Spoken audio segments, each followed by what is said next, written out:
Hi there, my name is Chris Mortensen, and I want to share with you what I believe Toastmasters is all about.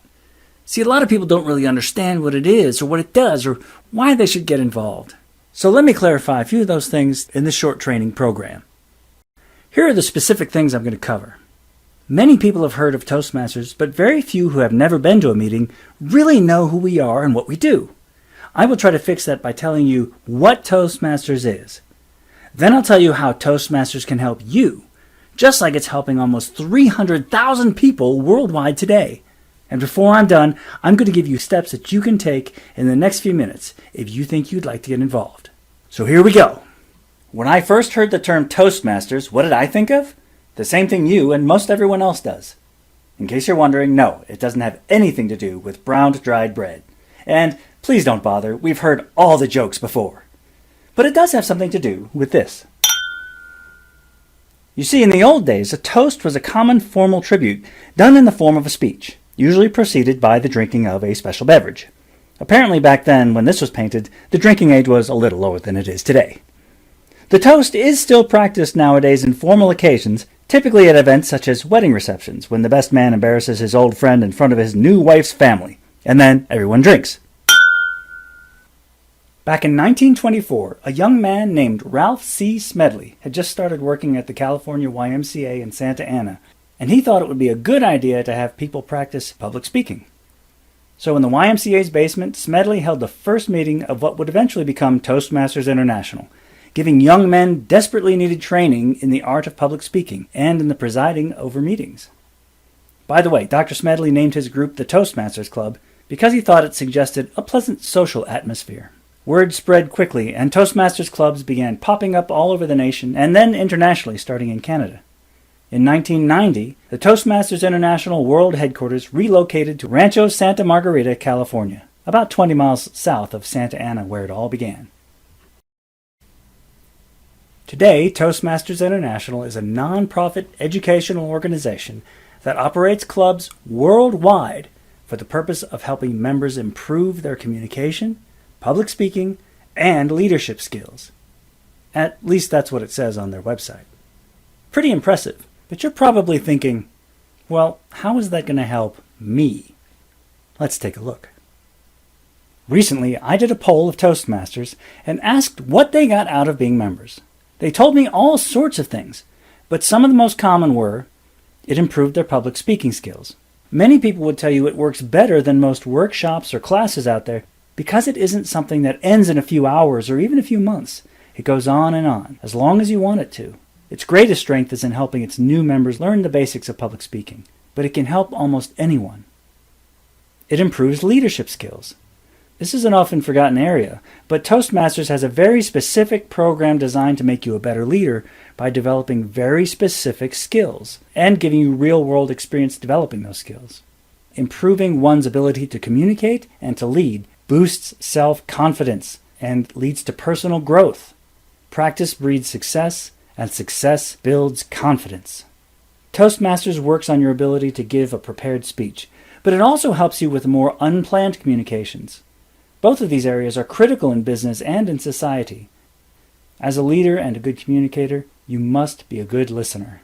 Through many planned activities, Toastmasters works on its members' listening skills, much to the delight of frustrated spouses everywhere. And becoming involved in an organization that improves other people's lives gives many of its members a sense of purpose and fulfillment in their own lives. Leading, mentoring, and helping others improve can be one of the greatest rewards in life. To understand how this all works, let's take a quick look at a typical meeting. You arrive at the meeting place, and you're about to walk in. So what should you expect? Each club has a different feel based on its members. Some are very structured, formal, and disciplined, while others are more like an open mic night at the Improv. But the majority of clubs will do most things the same. Here are some of the things that you can expect when you visit a typical club. First, you'll be welcomed at the door. Club meetings are very friendly and safe places where everyone is there to try to better themselves. Visitors should be greeted and encouraged to sign a guest book or a roster. The meetings will start on time. Probably. Some clubs are very good at this, and others aren't. Each club kicks off its meeting with its own style, and a Toastmaster of the Day will MC the meeting. He or she should explain what's going on, what's going to happen, and will run most of the meeting. There are almost always a number of prepared speeches, usually about 5 to 7 minutes each. They'll be given by the members on a wide variety of topics. One of the really interesting things about being a Toastmaster is hearing all the different interests, skills, experiences, and stories of the other club members. Then there's usually a section of impromptu speeches called table topics. This is where members, and sometimes guests, are given a question or a topic to speak on for 1 to 2 minutes. This is one way that Toastmasters works on speaking and thinking on their feet. Each prepared speech is given an evaluation, because feedback from others is a critical ingredient to improving your speaking ability. To guide the feedback process, Toastmasters International has a series of manuals, including the Competent Communicator Manual. It walks you through your first 10 speeches, focusing on different areas for each speech. After that, there are a wide variety of advanced manuals. At the end of the meeting, there will be several reports on different areas, to include things like how long each speech took, how well grammar was used during the meeting, and how many verbal pauses each person speaking made, things like ahs and ums and ers. This helps people become more aware of some of the unconscious distractions they may be introducing. The meeting should end on time. Again, should. Some clubs are really good at this. Most meetings end pretty much on time. As a guest or a visitor, don't be surprised if at the beginning of the meeting you are asked to stand and introduce yourself, or maybe have someone introduce you.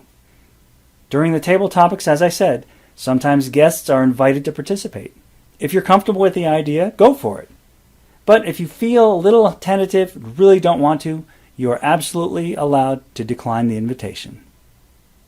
And many clubs have a policy of asking guests and visitors to share their feelings about how the meeting went and the club in general, and maybe some other information. Again, you may decline if you don't feel comfortable. Now that you know what to expect from a club meeting, it's time for you to check some clubs out. The first thing you will do is figure out where those clubs are in your area. You'll find this on www.toastmasters.org.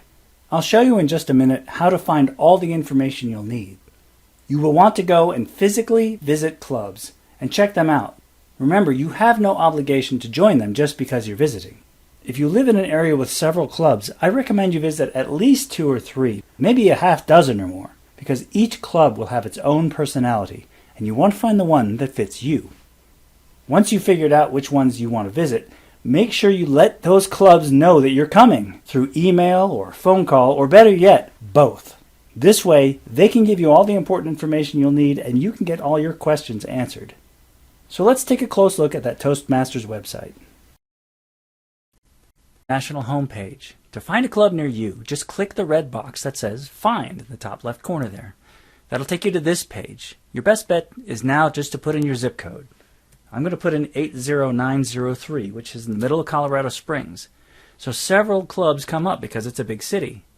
Here's a map that you can look at, or you can just look at the information here. And let's see what information we have. It's the name of the club, a bunch of information like when it's established. Here's where it meets, the address and everything. Here's a phone number for somebody in the club. You might want to write that down. This club meets on Fridays at noon. Different clubs meet at different times. And some clubs don't meet every week. Here's one that only meets the second and fourth Tuesday of the month. Make sure you pay attention to those little details. This club is open to all, which is what you want.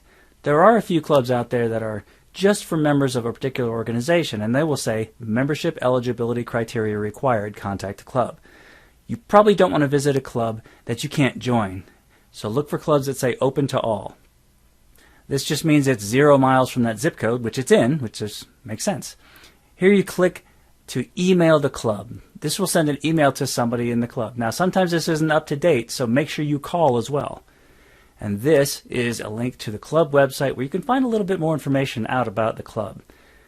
But the best way to find out about the club is to go visit. So find some clubs near you and contact them and let them know you're coming. Now you know a little bit more about Toastmasters, that we're about making speeches, not browning bread slices. You know that the organization can help you be a better and more confident public speaker, as well as a leader, good listener, and much more. And if you're interested in checking us out, All you need to do is go to www.toastmasters.org, where you can find a few clubs in your area and go check them out. Let them know you're coming, and my final advice to you is that when you go, bring a friend with you. It's always a little more fun and less scary, and you may be doing them a huge favor by introducing them to a great organization that can make a positive difference in both of your lives. If you have any questions, feel free to contact me at the email below. I hope to see you at a Toastmasters event soon.